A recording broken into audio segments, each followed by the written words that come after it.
आपण आज पोह्याचे पापड बनवायला घेणार आहोत। तर त्याच्यासाठी आपण आदल्या दिवशी रात्री आपण ह्याचं पाणी तयार करणार आहोत पीठ भिजवण्यासाठी। तर त्याच्यासाठी लागणारे साहित्य पाणी, पापडखार आणि मीठ। तर याचं प्रमाण आहे 2.5 कप आपण पाणी घेणार आहोत, 2.5 टीस्पून आपण पापडखार घेणार आहोत आणि 1 टेबलस्पून मीठ घेणार आहोत आणि हे सगळं आपण आता उकळणार आहोत।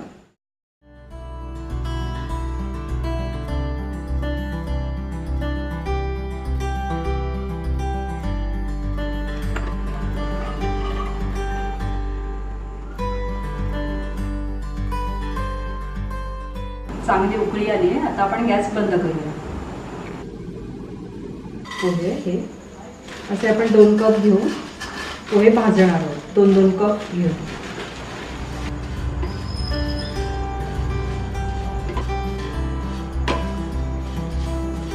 हे असे हाताने तोडून बघायचे। कुरकुरीत झाले की गॅस बंद करायचा। ते पोहे आता आपण मिक्सरमधून वाटून घेणार आहोत। 5 कप पोह्यांचं आपल्याला 2.5 कप पीठ मिळालंय। त्यातलं हे 2 कप पीठ आपण पापडांसाठी वापरणार आहोत आणि हे अर्धा कप पीठ आपण पापड लाटताना वापरणार आणि हे काल बनवलेलं पाणी आहे, आपण हे पीठ भिजवण्यासाठी वापरणार आहोत। 1 टीस्पून आपण जिरं घेतलंय, 1 टीस्पून आपण हिंग घेतलंय आणि 1.5 टेबलस्पून आपण लाल तिखट घेतलंय आणि लावायला तेल, पीठ मळताना जे तेल लागणार ते आपण तेल वापरणार आहोत। ते साधारण 1 ते 1.5 टेबलस्पून असे।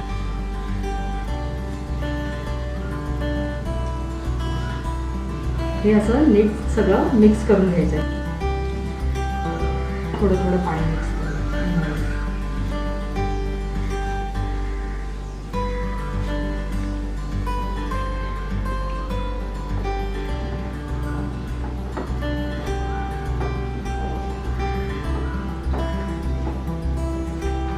आता आपण तेल घालणार आहोत त्याच्यात आणि नीट मळून घेणार आहोत।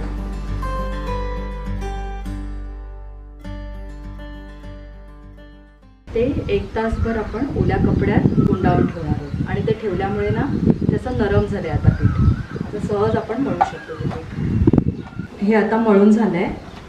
आता आपण लगेच थोडं थोडं घ्यायचं, थोडं थोडं पीठ घेऊन चांगलं मळून आपण त्याच्या गोळ्या बनवणार आहोत। सुपारीच्या आकाराच्या गोळ्या बनवून त्याचे पापड बनवणार आहोत।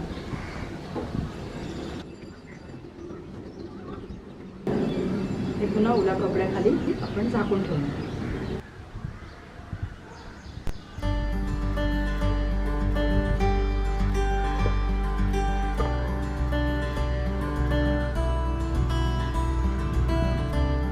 पापड थोडे जाडसरच लाटायचे, एकदम पातळ नाही लाटायचे।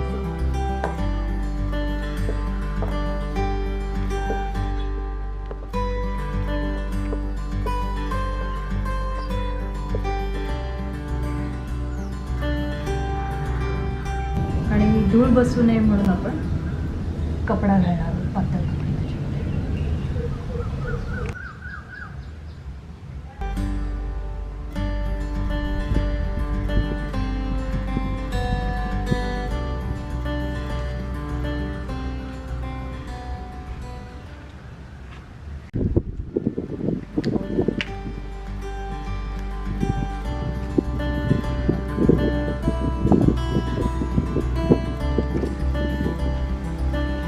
तेल चांगलं कडक तापलं की आपण त्याच्यात पापड सोडणार आहोत आणि त्यात पापड तळून घेणार आहोत। पापड केवढा फुलला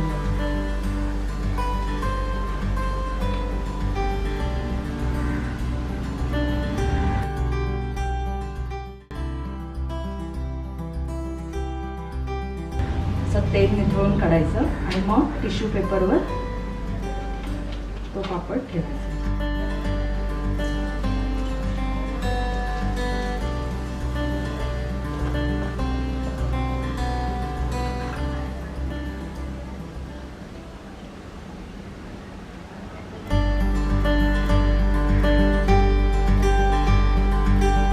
या व्हिडिओला लाईक करा, शेअर करा आणि सर्वात महत्त्वाचं अम्माज रेसिपीजला सबस्क्राईब करायला विसरू नका।